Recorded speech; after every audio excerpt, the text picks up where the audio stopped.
So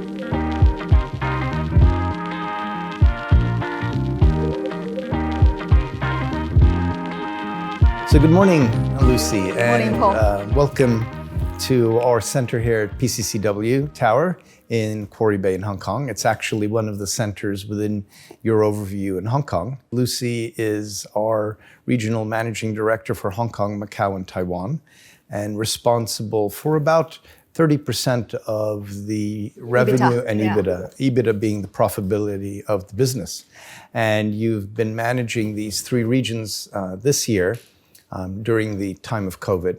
But actually, you've also been with the Executive Center for 15 years, having first joined the Executive Center and myself in Beijing. So it's been a long journey, Lucy, and obviously a very successful journey. The first time I met you was in Beijing when you visit our very first center. At that moment, I know I will work in this industry for quite long, but I never expect so long. Yeah, because before I joined the Executive Center, I was in the hospitality industry. When the headhunter approaching me said, "Hey, Lucy, are you interested to go to our," at that time, our industry is still called business center. Yes. Are you interested to be a manager of a business center? So I thought, what? Manager of business center. In my mind, business center is the small office in a hotel, serve client for copy and scan and everything. I said, I don't think the role suit me. I think it's maybe you need someone else in a polite way. But they said, no, it's a different industry. It is different from what you thought. And please check the Executive Center website. And then I went to Executive Center website. I see this is brand new idea for me. Yes. And then I did almost 1 week research. I called the people I know in office leasing industry. I called some agents, and I even secretly visit the only operator at that time in Beijing was Regus. Yes. I secretly visit them. I want to see what is the business? How do they run the business? And then I got some idea. And then at that time, 15 years ago, I think compared to hospitality, this industry has at least 10 to 15 years uprising future. Yes. That's why I decided, okay, let's give it a try, which I have no idea about the industry before. That's why I think I know it's industry has bright future, but I don't know that I can fit myself so long and for this industry, and then especially for the same company in TEC. Yes. But I have to say, there's a reason why I stayed and worked so long in the company, because it gives me all the time new feeling. I'm a personality, it's very easy to get bored, to be honest. So for me, that's why the people know me, they cannot never picture me in that same company for 15 years. But actually the experience for me is not that's one direction for 15 years. This company creates opportunity for me to go to different position, to go to different city, understand different culture, work with different team, and then handling different clients and agents. So every time when I transfer, I was working TEC, start from Beijing, and then afterwards I was 3 years in Tianjin, 1 year in Sydney, and then 7 years in Hong Kong. But even the 7 years in Hong Kong, at the first 2 years, I was working in headquarters for expansion. With the expansion team. The whole path is actually keep putting me in a different position and in a brand new view angle of the work of the company and of the product. Well, when you joined the Executive Center, we were a network of 13 centers, which is, you think back on it, we ourselves were a startup, and the industry itself was in its early days. In many of the cities that we opened in throughout Asia, Australia, and the Middle East, we were the first or second operator. And the concept of serviced office back then, later maybe co-working, now flexible office, was a concept that was very much unknown. Whereas right now, flexible office space or co-working rolls off the tongue and everybody knows exactly what you're doing. Do you remember in the early days, it was rep offices and small businesses. It was interesting though, right? Yeah. Because we were often speaking to multinationals, but it was their first office in China. Yeah. Or speaking to wealth managers, and they were managing, $10, $20 million, whereas nowadays, some of our clients are managing billions of dollars, right? So it's huge difference, right? Yeah, the industry changing is also based on the demands changing, the awareness changing of our products. So I remember that our very first center in Beijing, most of our offices are 1 to 5 people's office. And we don't have a huge lounge like this. We have a small pantry, can serve self-service coffee and have a microwave and water dispenser and the very basic function. And at that time, people prefer to have more privacy.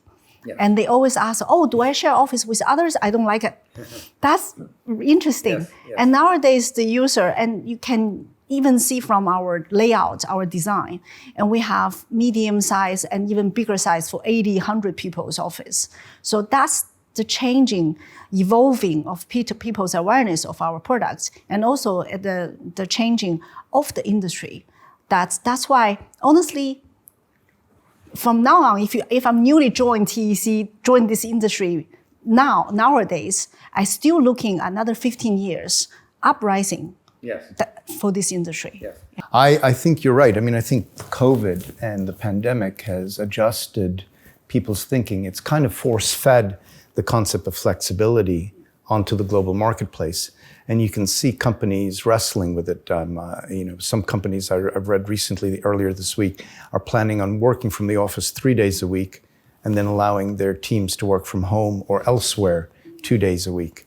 We have, nowadays the Executive Center, more than 3/4 of our client base are multinationals. And a lot of these companies are wrestling with how to address their workforce accommodation next year. And we have quite a lot of clients that are approaching us nowadays for co-working packages, not for 1 or 2 people, but for 50, for 100, for several hundred people. And that's a new thing. The idea that a multinational would be wanting to sign up for several hundred co-working packages to allow its teams to drift from TC location to a TC location is quite a new innovation. And I think that will lead to further growth in the marketplace. So I think the freedom that I give you and the trust that I invest into you is earned from your performance and your experience. But then I want you to turn it around, and I want you to be one of the engines of growth and evolution for the Executive Center. We generate profits because we're a very good business. Our objective, in a funny way, is not to generate profits. We don't start out by saying, let's do whatever we can to make this profit. No, we start out from saying, let's run a very good business which has a valid product that the marketplace will purchase and continue to use. And because we're good at that, we will generate this amount of profits. It's a subtle but very different way to do it. And the only way I think to succeed in it is to have a team and led by people such as yourself that I can fully trust and put my belief into. Yeah, I sense that. As a direct report to you since so many years, I really got the trust from deep inside. And I think that's how we built the kind of partnership relationship, not only boss and staff.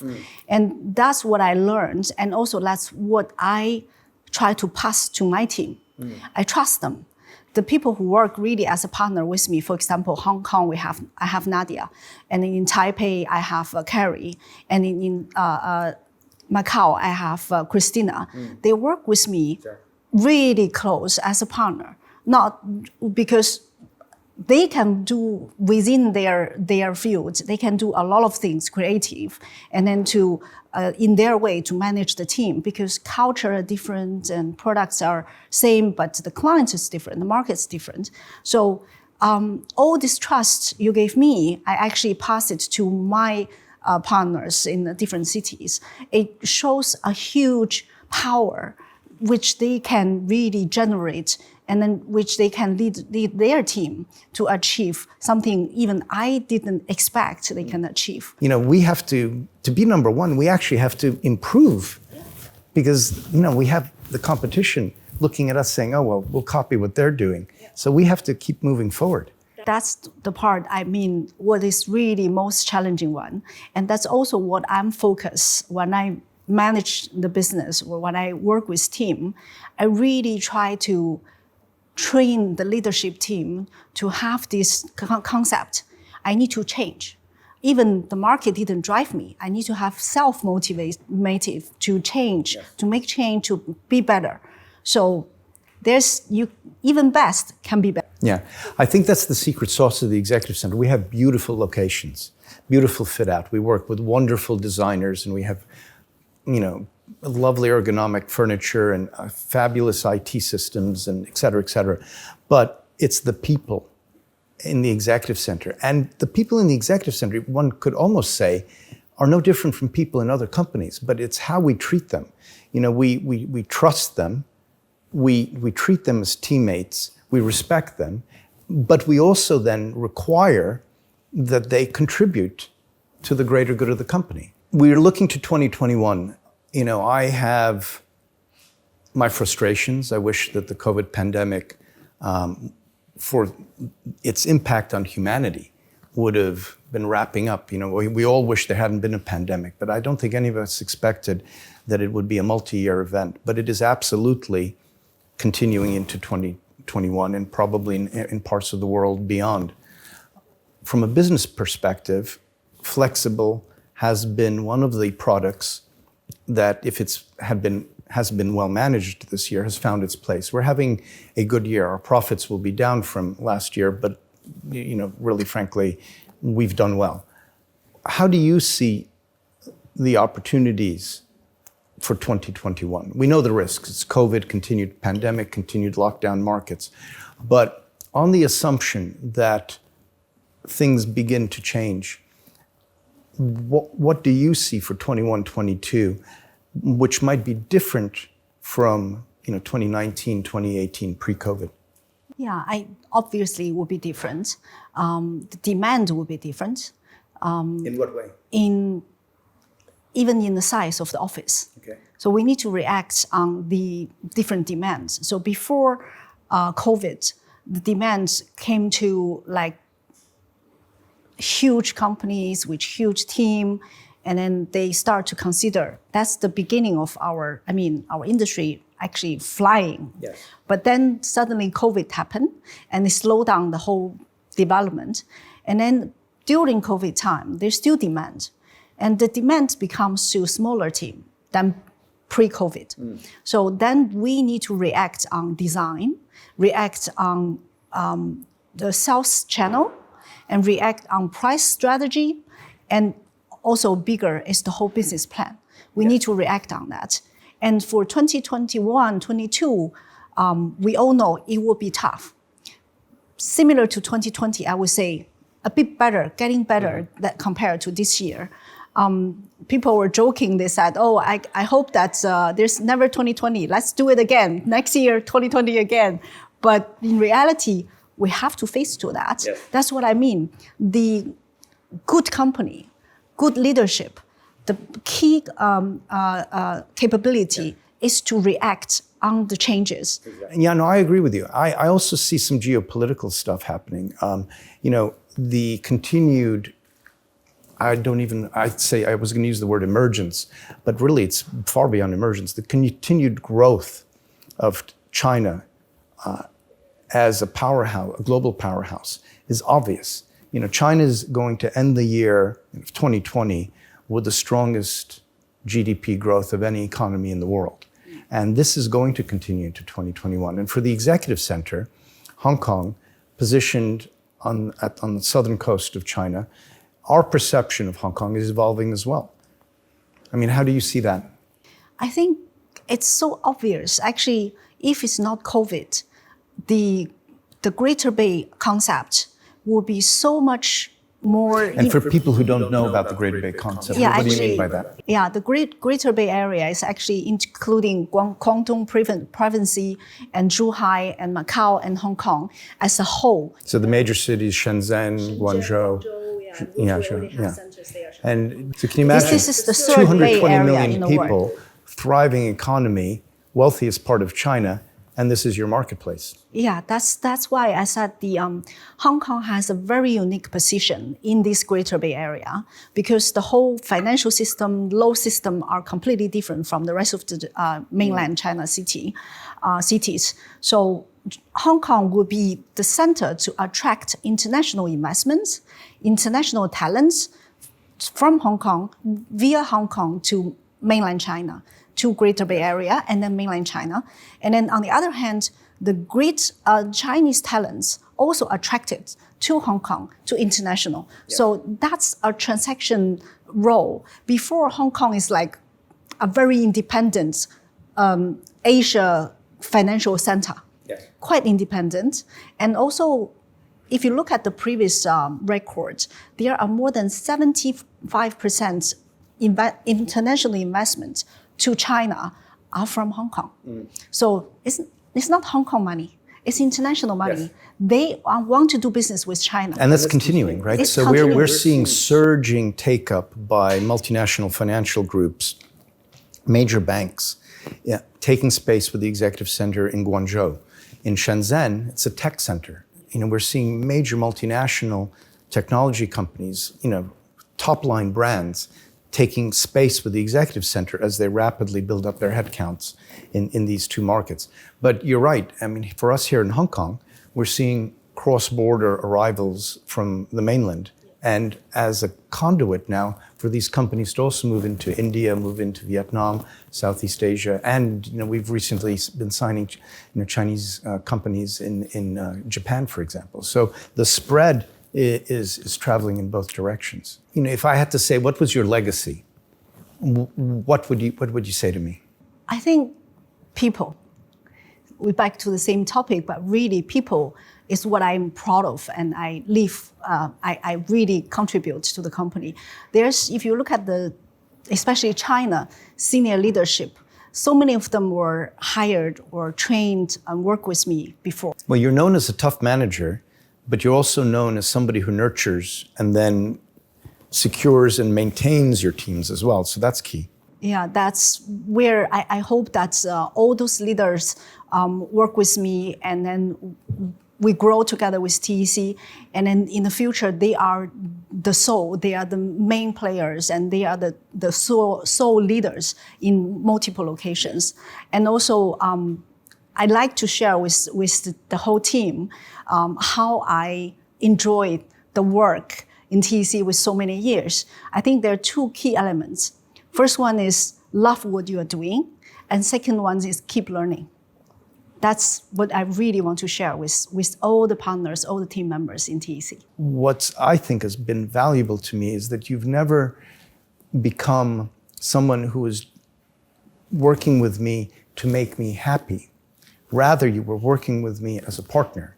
And sometimes we were happy, and sometimes we had our, I don't know that we had disagreements, but maybe discussions. Yeah. But we did it always in the best interest of the business. Yes. And we understood that by doing that, we could move forward, our objectives. And, that's the type of partner that I want to work with. And so it's honoring you on this 15-year anniversary of your time with the Executive Center is a great pleasure to me, because you are a genuine partner for me in this business. So thank you. Thank you, Paul. Thank you for all these 15 years, your trust. That's important to me. I think different leader has a different personality. But for me, trust gives the most support and most field for me can really do what I'm really passionate to. I think I'm a person really, when I go to buy something, I want to buy the best. When I work in the hotel, I work in 5-star hotels, because I really want to go, if I go the best. So that's also one of the reasons I stay in TEC for 15 years. Because within this industry, I cannot go any other brand, which is better, which I couldn't find. That suits my personality. And then I had a good leader as you guide me all the time and give me your trust and give me the chance to be creative, to give me chance to be fail and learn from my failure. And that's my treasure. Lucy, together, we've given each other the opportunity to be the best. And I think we've achieved it. Yeah. So, well, thank you, Lucy.